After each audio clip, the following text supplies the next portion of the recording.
Hi, welcome back to Cubs and Culture for January 22nd, 2018. Continuing our review or exploration of Master and Commander.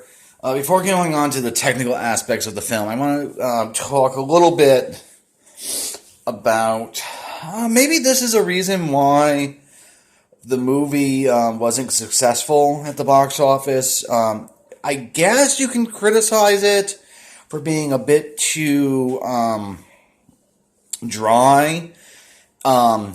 In that the movie's very, very British. And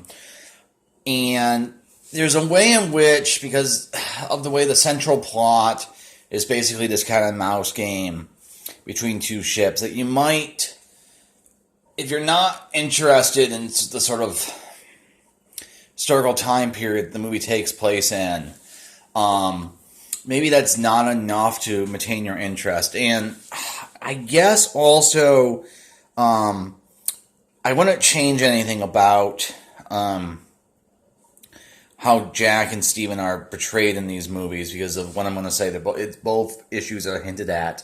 But I can imagine people, if you're not really in tune with the sort of stuff I've been talking about Burke and these different camps of that Jack and Stephen fall into in the Age of Reason, you might feel like the characters are a bit too thin. Now, I don't ultimately think that because, again, the stories are sort of like in the midst of their story, so it feels like to me that there's more to them than what's on screen, which is sort of a depth.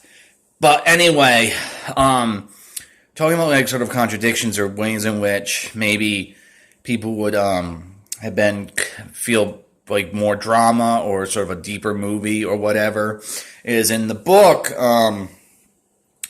Jack is constantly in debt because of the way in which British, I'm not going to get into the legal stuff, but the sea captains were often in debt because of the way in which their pay was based off of prize money. And so, of course, from Burke's perspective, property being sort of a natural order, well, if you're Berkeleyan, and you are in debt, well, you sort of, like, that's just the way of things, and you sort of deserve it. So that's an interesting, like, and that's hinted at in a letter to his wife that's shown on the screen for about a minute, which I don't think if you've read the books you would pick up on.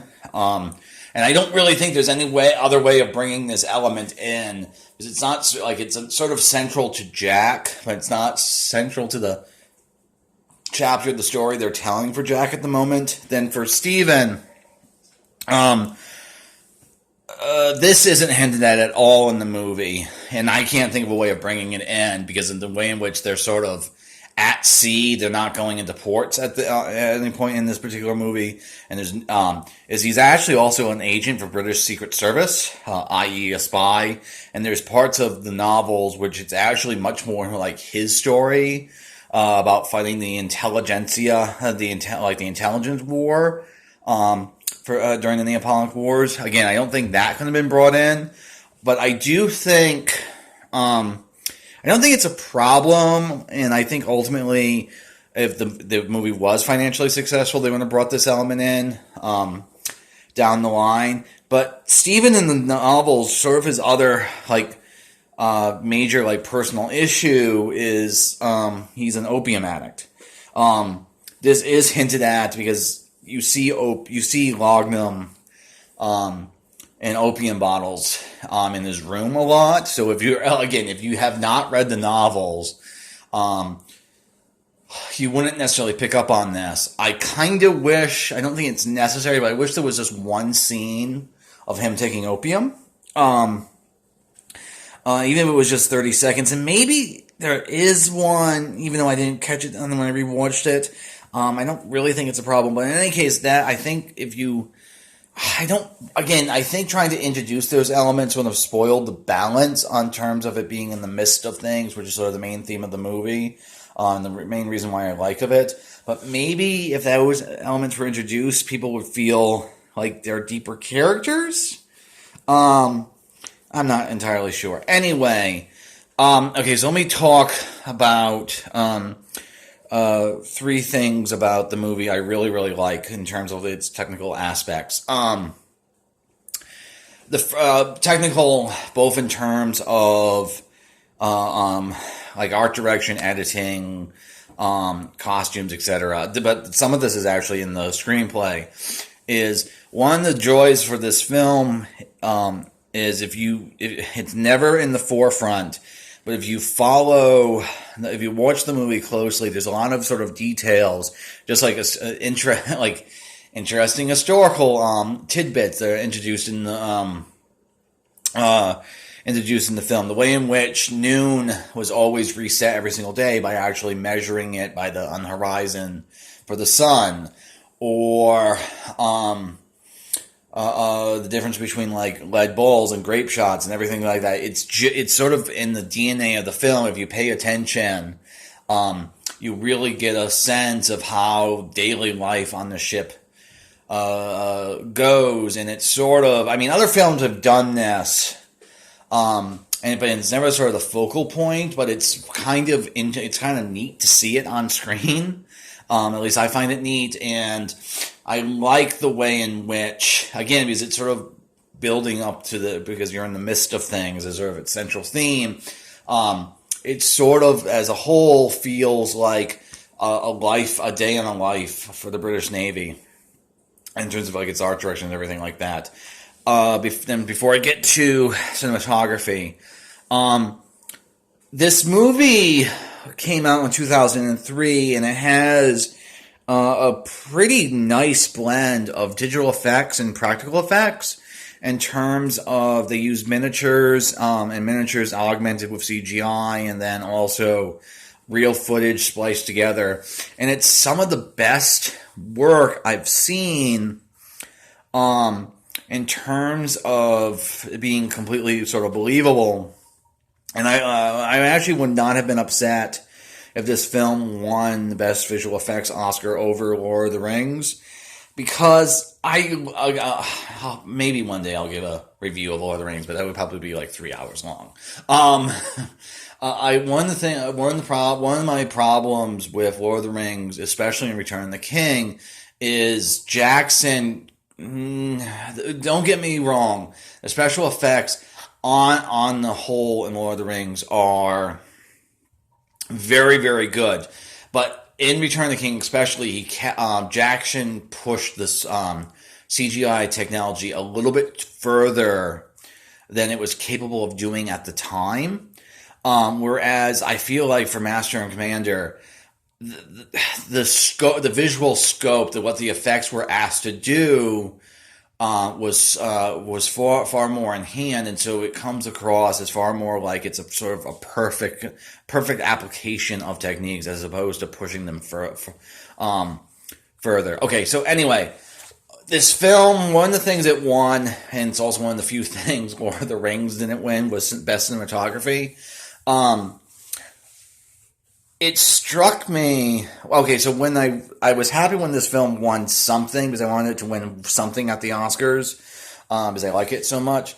But when I first watched it back in 2003, I thought it was a pretty looking film, and I thought the cinematography was good, but I thought that basically won because they pointed the camera at pretty, they put the camera in pretty settings.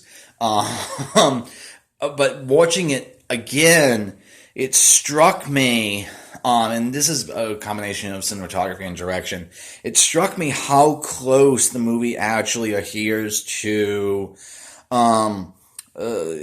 neoclassical paintings, which is sort of the style. You see like Patrick Henry in the House of Burgesses, or the Founding Fathers signing the Declaration of Independence. It's sort of the revitalization of classical paintings and techniques of sort of statuesque, striking poses. A lot of political subjects from the 1780s-ish. How much the film sort of has that sort of neoclassical sort of lighting and framing. And neoclassical might not be quite right, because there's also clearly some romanticism. Romanticism is a sort of art movement that was in reaction both to sort of the political things that were happening in the early 1800s and against neoclassical. So romanticism can look to the untrained eye like neoclassical. And now that I think about it, it's probably, Mastering Man is probably closer to romanticism. Anyway, neoclassical framing and composition with sort of romanticism lighting, because it really looks like there's dozens of shots that look like Turner paintings, which Turner's this great naval and other landscape artist who's sort of the quintessential British romantic. And so like it strikes me just how when I was rewatching this film, just how painterly, how much it looked like paintings, and it's how it was a lot more crafted in terms of the cinematography. Let me just pause about this for a moment. So one of the weird things about films is because time moves on, how they can change over time, how our perceptions of them. And I kind of like that this film, coming back to it, and 14 years later, basically, how more antique, how more older it feels, in terms of like it's sort of romanticism and visual lighting. It's far more, it's not just a pretty film, it's sort of an interesting playing around with light. Okay, I'm rambling at this point. So have a good day. Cubs and Culture out.